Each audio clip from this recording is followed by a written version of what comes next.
France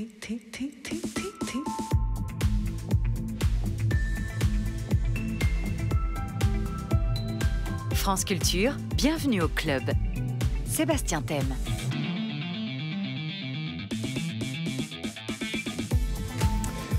Bonjour à toutes et à tous, l'invité de Bienvenue au Club aujourd'hui vit pour la musique, qu'il la joue sur un clavecin ou un piano, qu'il la chante ou compose. Chef de chœur ou chef d'orchestre, il a avant tout à cœur de nous transmettre sa passion de la musique baroque, de la musique française, de la musique tout court. Il dirige actuellement un tube de Mozart, la flûte enchantée, et a enregistré les hymnes de couronnement de Handel, tout ça avec le chœur et l'orchestre du Concert Spirituel, ensemble qu'il a fondé il y a près de 35 ans.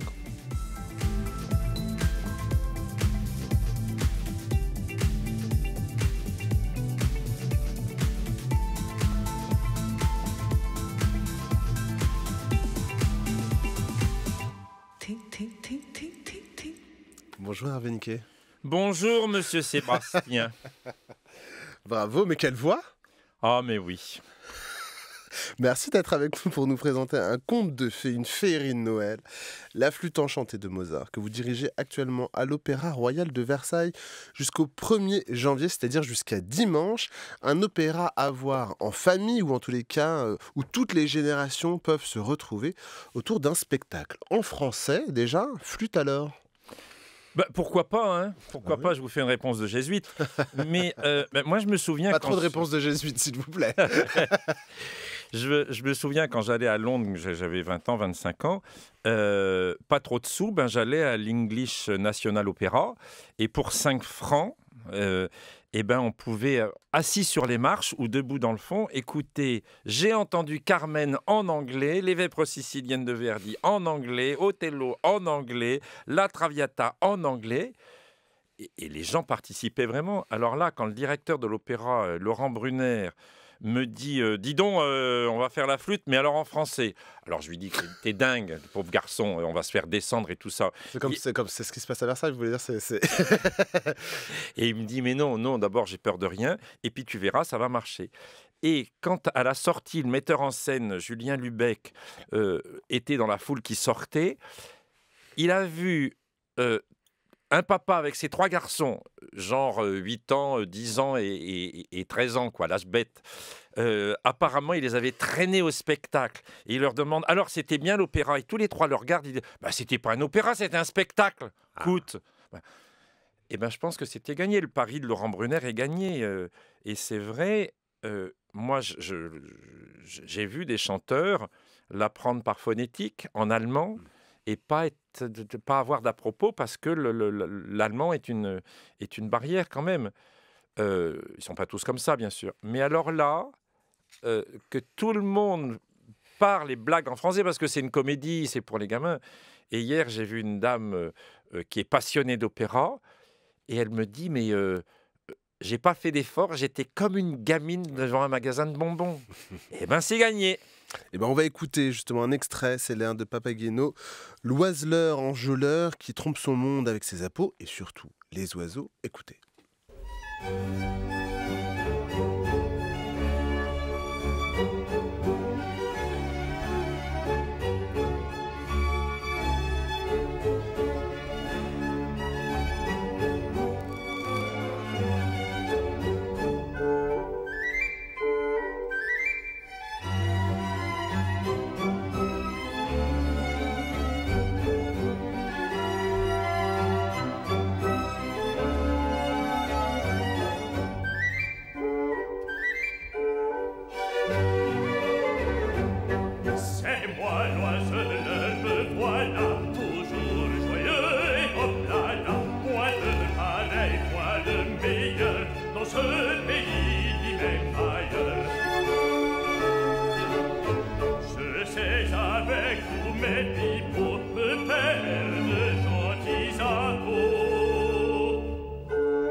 Papageno l'ont mal nommé, et les plus jeunes et les plus vieux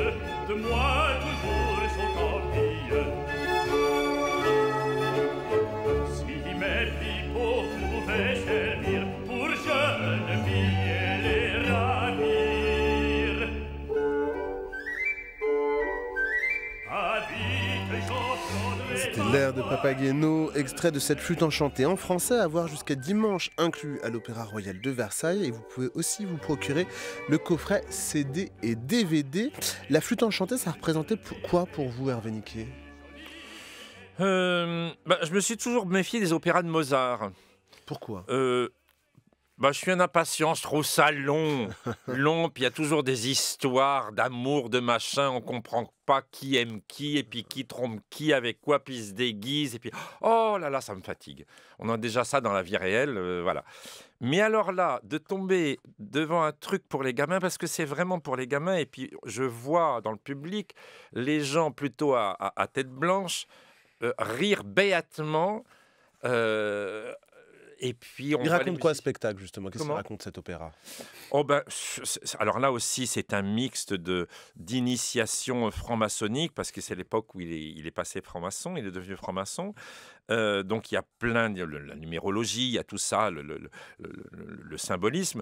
Mais il y a aussi l'humanité, l'humanisme. Soyez homme, soyez heureux, aimez, c'est le message. Hein. Et... donc voilà, le génie de Mozart et puis du librettiste fait que le temps de 2 heures, j'ai derrière moi un public qui fond de plaisir et qui surprend brusquement. C'est une façon de changer le monde aussi. Hein. Quelques instants pendant 2 heures, le plus retors, le plus vicieux a quelques faiblesses à devenir tendre. Et je pense que c'est des choses qui restent pour toute la vie. Donc c'est une victoire contre l'obscurantisme en fin de compte. Et c'est un outil formidable. Vous le disiez, un opéra, un spectacle aussi où la mise en scène évoque autant des références cinématographiques, Alice au pays des merveilles, Pinocchio, ou encore même La folie du réalisateur anglais, vous parliez de l'Angleterre, Ken Russell. Une mise en scène que l'on doit à Cécile Roussat et Julien Lubeck. Qu'est-ce qu'ils ont voulu défendre dans cette mise en scène? C'était avant tout le spectacle? Show must go on. Alors ces gens sont des magiciens, hein, ils sont circassiens. Certes, ils ont fait les plus grandes écoles exigées par leurs parents, mais dès qu'ils ont eu leur prix, ils sont partis faire le cirque. Julien est rentré dans l'école du mime Marceau, et puis adieu papa, adieu maman. Et ils ont dans leur cœur l'idée que dès qu'on rentre dans la salle, ça soit la magie. Et autour de tous mes chanteurs vous avez des circassiens, des jongleurs, il y a un film de ferristes, et ça vous emmène... ils ont fait ce spectacle pour leurs gamins, en fin de compte. Et c'est réussi, parce que comme je vous disais, tout le monde sort de l'ouvrage, de la salle, avec la banane, heureux. Et est-ce que votre chœur et votre orchestre du concert spirituel, il a aussi la banane? Écoutez, c'est comme quand on roule à 200 km/h sur l'autoroute. On fait pas youpi avec le volant, on tient le volant, puis on réfléchit, on analyse tout. Donc moi, j'ai à cœur, la partition est difficile. Donc nous, on rigole pas tant qu'on n'a pas terminé. Mais il y avait Louis Langrée qui était là, le chef d'orchestre international formidable, qui dirige l'opéra comique maintenant. Et je l'ai vu après, il me dit, écoute, tous tes gens là, mais... ça s'entend, ça se voit qu'ils sont heureux, et puis justement ils ont la banane, mais tout le monde est arc-bouté pour le spectacle. Quel bonheur, il m'a dit. Donc je suis assez content de cette victoire, oui. Et les voix de vos chanteurs et vos chanteuses, qu'est-ce que vous cherchez dans ces voix? On a fait le cast à 4, donc les 2 metteurs en scène. Laurent Brunner, qui est le directeur de Château Versailles Spectacle, qui a une feuille formidable, et puis une idée du théâtre, de ce qui va être son théâtre, et puis moi, avoir les compétences musicales et vocales. Donc voilà, c'est un choix collégial, avec tous une idée différente, mais en fin de compte, sur tous les artistes, on est tombés d'accord. Donc c'est assez, oui, c'est collégial, c'est assez chouette. On peut peut-être parler de Florie Valiquette, qui devait être là avec nous aujourd'hui, mais qui ne peut pas parce qu'elle est souffrante, qui est Pamina. Alors comment vous définiriez la voix de Florie Valiquette? D'abord intelligente.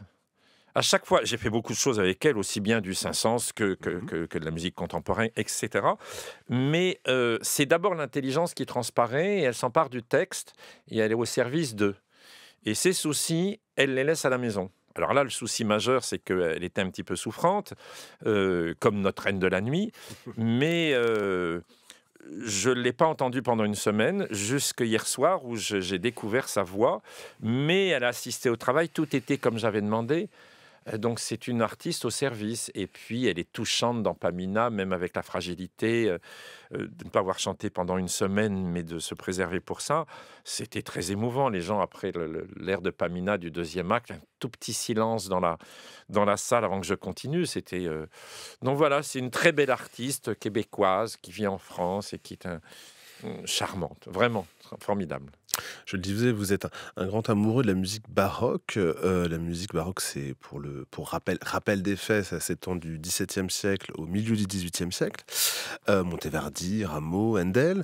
Mais le classicisme de mozartien, est-ce qu'il vous convient aussi? Oh, écoutez, moi j'aime tout. J'aime tout. Là, avant de venir à votre émission, parce que c'est France Culture, c'est une émission intellectuelle quand même. Hein. C'est une chaîne intellectuelle. Oh là. Moi, j'ai été chroniqueur sur France Musique. Là, on est beaucoup plus populaire. Hein, bon. J'ai écouté du jazz, Bidji Adair, qui est cette femme qui est morte en janvier, là, qui était une pianiste de jazz classique, mais on m'a forcé à écouter du rock hier. J'ai trouvé ça formidable. Je serais incapable de vous dire quelle voix c'était qui chantait, mais enfin voilà. Non, mais j'adore tout. Et puis j'ai fait moi aussi beaucoup de jazz. Et puis je suis un amoureux de Maritza, cette chanteuse de fado qui vient du Mozambique. Enfin, non, j'aime tout. Comme disait mon professeur du piano, du moment que c'est fait avec son cœur, c'est respectable et c'est beau. Écoute, elle me disait. Elle avait raison. Et d'où vient cette envie d'aborder toute la musique, toute l'histoire de la musique, d'embrasser toute la musique? Je vous rappelle quand même ce qu'est la musique. Ce n'est qu'un alibi pour rencontrer les gens. Vraiment. Parce que je peux vous dire, de réunir, c'est très con, hein, mais de réunir de l'argent pour faire une production pour la flûte enchantée, se coltiner le stress, les répétitions, les gens viennent de partout, l'organisation. Mais je préfère être chez moi, les pieds dans les chaussons, face au feu de bois avec le chien sur les genoux et avec la partition en main. Donc, il y a à la clé quelque chose, c'est rencontrer les gens. Voilà, c'est juste ça. Et est-ce qu'il y a eu des rencontres, peut-être il y a plus longtemps, dans votre jeunesse, qui ont été des rencontres musicales et des rencontres marquantes? Ah oui. Oui. Oui. Je ne peux pas en parler là parce que c'est d'une violence inouïe et j'en pleurerais. Donc. Oh. Mais oui, ça a été décisif. Et puis, alors plus gentiment, évidemment, j'ai rencontré des gens formidables qui sont musique et danse. Je pense notamment à Nourieff, parce que j'étais pianiste à l'Opéra de Paris quand il était directeur du ballet. Donc là, j'ai rencontré des vieux maîtres de ballet qui connaissaient aussi bien Liffard. J'ai travaillé avec Liffard, avec Darius Milhaud, avec Satie et tous ces gens-là. J'ai rencontré Madeleine Milhaud qui m'a raconté les Cocteaux et tout ça, et Colette. Et ça a été des rencontres. Madeleine Milhaud, c'était une rencontre marquante, quoi, mais à tous les niveaux, de poésie. Voilà, oui. J'adore rencontrer les gens. Le reste, je m'en fous. Je parlais de Mozart et de sa flûte enchantée comme un tube. Eh bien, je vous propose d'écouter le tube de la flûte enchantée, l'air de la Reine de la Nuit, interprété ici par la soprano Lisa Motin.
Pelleté, l'air de la Reine de la Nuit dans votre flûte enchantée en français, Hervé Niquet.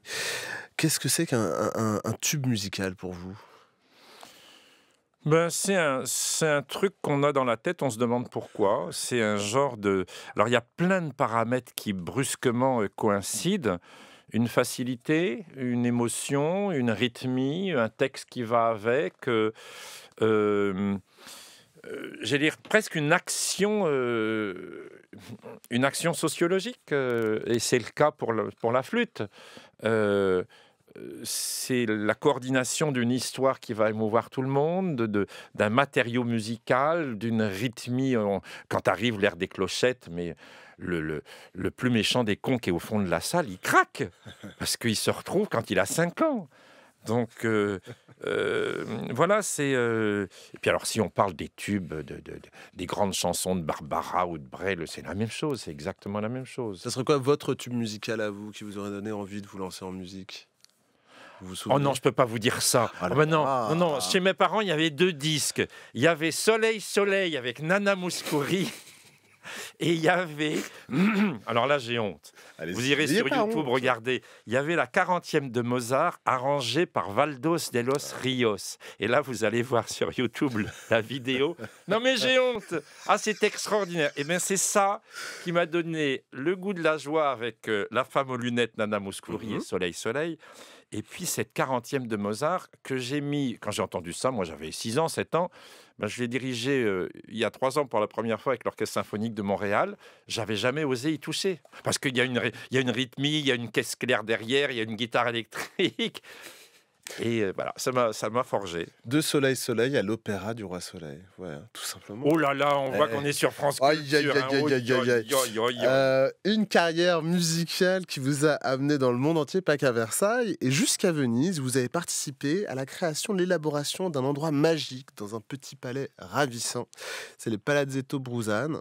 Qu'est-ce qu'on y trouve et qu'est-ce qu'on y fait? Eh bien, écoutez, Nicole Bru,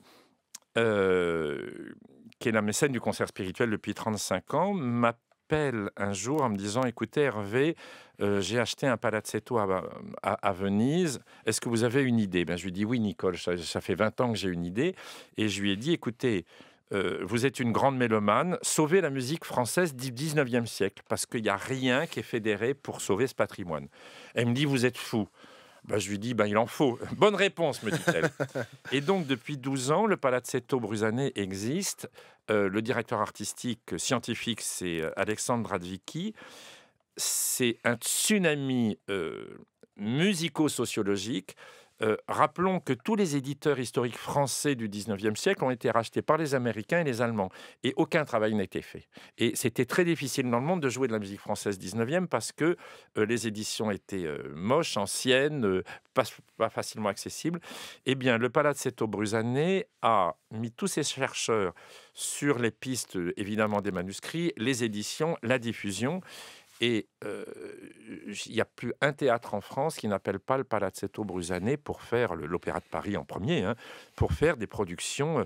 Je pense que Nicole Bru et le Palazzetto Bruzane ont sauvé la musique française 19e de l'à peu près de l'oubli. Je pense qu'elle devrait être décorée par le gouvernement français, par l'État français pour ce qu'elle a sauvé, comme le Centre de musique baroque de Versailles a sauvé la musique française 17e, 18e. Comme l'avait fait aussi William Christie avec ses arts florissants? Ah ben oui, alors William, lui, c'est le père de beaucoup de gens. Il est arrivé avec son œil et son oreille d'Américain. Nous, on faisait des antiquités ici. On aime bien les patines anciennes. Lui, il est arrivé avec son idée, son œil d'Américain. Faut que ça soit neuf. Il a retiré toutes les patines, on a retrouvé. Il a sauvé, lui, l'idée de la musique française baroque, évidemment. Qu'est-ce qu'il vous a appris? Bill m'a appris. Oh là là. Et c'est un puits de science, ce type-là. Il savait tout sur tout. Donc moi, en catimini, j'allais suivre ses cours au conservatoire. C'était même pas encore officiel. Il donnait ses cours dans des couloirs. Et il m'a tout appris. Et puis j'ai chanté les 42 premières représentations d'Atis. C'est là que j'ai rencontré tous les potes et que toute la France baroque s'est faite. Et il m'a tout appris. La sagesse, l'importance de la culture, l'analyse. et la résistance.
Alors, mon cher Hervé Niquet, pour les nostalgiques de la Coupe du Monde, qu'est-ce qu'on vient d'entendre? Je croyais qu'on était sur France Culture et pas Radio Sport.